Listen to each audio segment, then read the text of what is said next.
My name is Teemu Ropponen, I come from Open Knowledge Finland, and here, together with my colleague Jaakko, we'll have a few words from the civil society world and point of view. Thanks to the city of Helsinki, and thanks for the great discussions over the break. And Tuomas, I didn't know you were such a hacker. Very cool. Very cool to see that stuff. I'm sure we'll be in touch. Okay, so basically the thing that from the civil society and from open knowledge point of view, what we want to see happen with open data is this. Publishing open data per se doesn't really do anything yet. It's a super important enabler, but then you need to get people excited about it, get journalists excited about it, enough to take 6 months of their free time to do some great articles, or to get coders to work on apps that actually bring that data to life. So that's one of the points I want to make, and we think that that actually the community building is such a fundamental part, and there we need around this open data to kind of demystify this data geeky attitude and get a diverse set of people involved. And the diversity I'm talking about, for example, with this team, is not just about the ethnic diversity, but rather also about the skills diversity.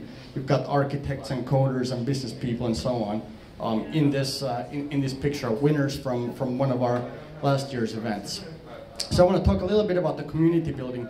Other things I want to talk a couple of words about, which were kind of mentioned along the way, are the refugee crisis and the open data and the open data community around that situation, or call it a crisis or whatever you will. I don't think it's a crisis here. And then thirdly, personal data. There were some mentions about personal data and privacy and the fact that data about ourselves are controlled by huge multinational companies, and I'll have a few words about that as well. Basically, Open Knowledge Finland helps advance the development of open society in Finland, also in about 30 countries worldwide. So basically, we're a hub or a network of people interested in different topics, be it democracy, be it business, be it environment, and so on. But in general, about using openness to advance the society. And openness, we think, is not just it is of course a value per se, but with open data, we believe that we can actually save lives. We can make people happier. We make better services. We save money in government. We make our decisions more transparent and democratic, and we create new business out of it. So that's enormous value proposition that we're getting out of open data, actually. Well, and why we are here, I think, is partially because we have done a lot of work with the city of Helsinki. Our role is in some kind of a partnership where I think we nudge the city or the ministries a little bit further along the way. Stuff we like. We are talking about open data, but in general, open knowledge is about not just the data, but about openness in general, and that means also open source, open licenses, open knowledge, smart cities, civic tech, openness as a way as a mode of work also across organizations, which, for example, this public space represents well. When people and ideas collide, good stuff happens. Okay, great. So I will not really go through too much about what we as an organization do to save you a little bit of time. I think you've seen quite a few slides already. So I'll skip through. Just a note though, open data, somebody asked about the city and the government level. It's now for the third time open data on the government program also with the current government. And they're mentioned in various forms in the government program. Probably most importantly this time is the mention of first of all, opening more data sets so new business is brought out of it. Before, I think the talk has been a little bit more on the transparency side. Now the government is emphasizing also the business aspect. And the second bit is about asking citizens for information only once, so that same data is reused across organizations, but also providing you the access and you the citizen the control over your own data. So you can actually say that, hey, where does this this data flow between services, and that's a really interesting and a fundamental shift. Okay, a few programs which I will not talk too much about. I'll maybe mention, and I will hear about a couple of examples after me, but I will maybe mention just a school of data which is going on right now, where we have over 100 people from different cities taking part and learning that what do these city officials need to do before they can publish open data, and they are making these open data publishing plans. Now, of course, Tanya and the Helsinki team have done this for years, and it's obvious and it's already built into the way of operations here in Helsinki, but not in every city yet, although many cities are making good progress. Okay, the free flow of data is such an important thing that the Estonian president, about 3 months ago, in his address to the Euro Parliament, talked about or proposed a fifth fundamental freedom, the freedom of data flow. So we are talking not about just a geeky, nerdy thing or even a transparency thing, but a pretty fundamental thing. And Ilves was basing his thoughts not only on free, kind of a free business. That was one of the cases he used. Why shouldn't a prescription from a pharmacy, for example, go to other countries, but also as a human right thing. So definitely we are talking about important stuff when we are talking about open data or the flow of data in general. Okay, great. Here is the other topic. I'll get to this in a second. And again, the personal data, we'll get to this in a second as well. But how do we then build the communities? So I think Tanya mentioned and was maybe a little bit modest about what the city of Helsinki is doing. I mean, they have done tremendous jobs in organizing all kinds of events where they bring in developers who might be professional, might be students, might be businesses, might be researchers into these events like the Helsinki Loves Developers events, where the data owners and data users meet each other. Two things, or what we have been involved in for now 7 years, are these data challenges, these apps competitions, previously called Apps for Finland. Last year we called it Open Finland Challenge. But basically having yearly competitions where we encourage students, businesses, researchers, journalists, whatever, to make use of that open data. And we give them basically a recognition, some monetary prizes, sure, but it's not in terms of venture capital or anything like that. But rather building a kind of a community of enthusiasts. And now, thanks to that, we all in all have an open data community of about 4,000 people in Finland. Every year in this competition, we've got 150 different types of very interesting services that have been built. For example, last year the winner was an example that I might want to show you since it's a timely topic. A service called Flow Towards Europe.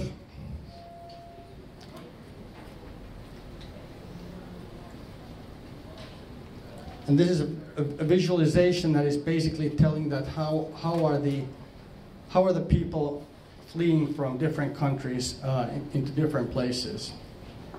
Now this is based on the UNHCR data that they publish. And again, sure, you can see the data in the tables, but once you start looking at it from a different point of view and kind of learn to investigate or drill down into that, you are seeing, for example, where are these people coming to Finland from right now. Let's see. Okay.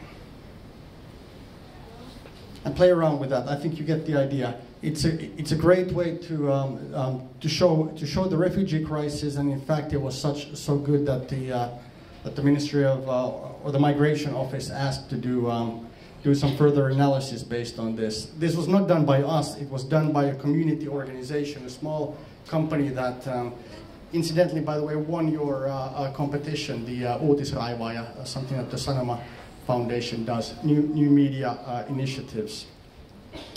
So data visualization. Okay, here was another example from the community. This one is for building diets, for cooking if you have a special dietary needs. 10% of people have some kind of allergies, some kind of needs that they cannot eat whatever. So this service meals lets you decide what you want to cook, and tells you here on the right that what kind of dietary value are you getting from those particular foods that you want to cook. So it's a way to make sure that your diet is healthy, especially if you need to be gluten-free or vegetarian or whatever, something like that. Okay, and this one I think Tanya covered, the blind square. 150 countries, like I said. A very nice example in the way that sometimes the open data solutions can be very much for a niche audience. But if it's done well for a niche audience, has a great opportunity to scale up. This particular app was done on free time by the serial inventor you see in this picture, who works normally as a supermarket IT director. Data visualizations, I think we saw a whole bunch of good ones in the previous one. The budgets are, of course, interesting ones. Here are two examples, but let's not drill down into those any further right now. But again, the budget book, when I remember, again, an article by Tuomas about that big yellow book that has the finished budget. So instead of that, you can have a visualization like this that you can search and drill down into, find exactly the government expenditure or the planned income and expenditure. Incidentally, right now the government spending is a little bit tricky to get. We can get the budgets, but the spending is not quite at the level it should be. The cities have done it better. Okay, I will skip through a couple of these slides here.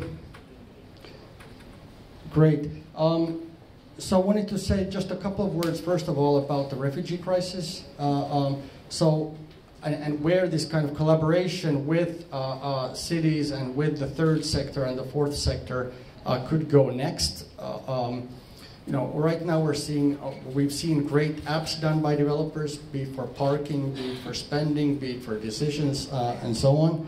What happens if we get into a time of crisis or something very unexpected?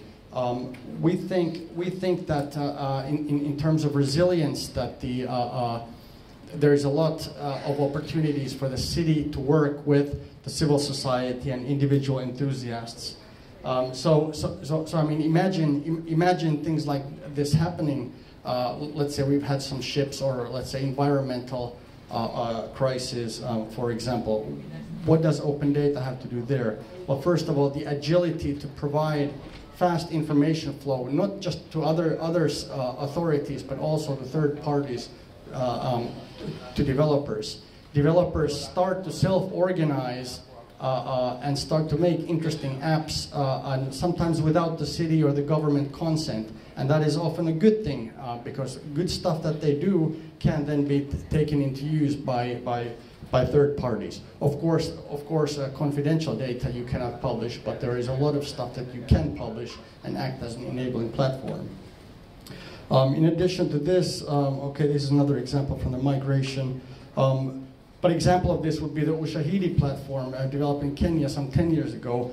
Again, here in the case of Nepalese earthquakes, you have people reporting demolished buildings, injured people, dead people by SMS, for example, into the civil society driven platform. So these type of things, not only publishing data, but also gathering data from third party. So at least we see a lot of value and possibility in that, and that's something that I think is not there yet in the ambitious city plans for open data. So this one I think we want to push further. Okay, great. Just want to have a couple of words about my data, personal data. So, you know, this is the thing, and I think some of you mentioned this in some questions, that personal data sometimes being used without our permission. Basically, the big ones: Google, Apple, Facebook, and Amazon controlling all of our data practically. Personal data is everywhere. It's in your customer loyalty cards. It's in your library cards, and that's just a tremendous amount of data. It's a huge business, 1 trillion business by 2020, said by consultants. And World Economic Forum is saying this personal data, that's becoming a new asset class, a new type of asset class. So why then are us, the citizens, not getting compensated for this? Right? It's an absolutely tremendous breach of privacy, and it's also a kind of exploitation of ourselves, our data. And again, going back to what Ilves said, which I will not repeat, but we are talking about such fundamental things that we are talking about new legislation. And the EU has passed this general data protection regulations, which puts a lot of, or starts putting not only limits to our privacy and our data, but also some enablers so that we can change this around instead of big corporations using our data into a model that new business can be created and we are in control of the data. So what we are doing at Open Knowledge, we are organizing a conference at the end of August, start of September, a 3-day conference of about 1,000 people, gathering all kinds of people, companies, NGOs, researchers, activists, to talk about and change this model of personal data.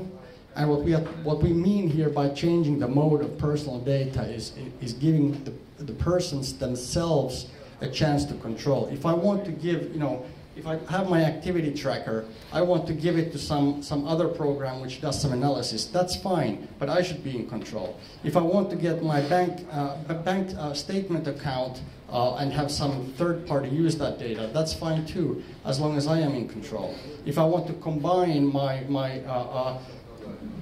car information and my walking information and my sports information into one wellness software, that's fine too, as long as I have the opportunity to say that what data do I want to transfer to these apps. So this is what we are all about. Okay, some great international personalities there. I will not get into this actually further. Just a note that it did actually make it also into the government program, which we think was great.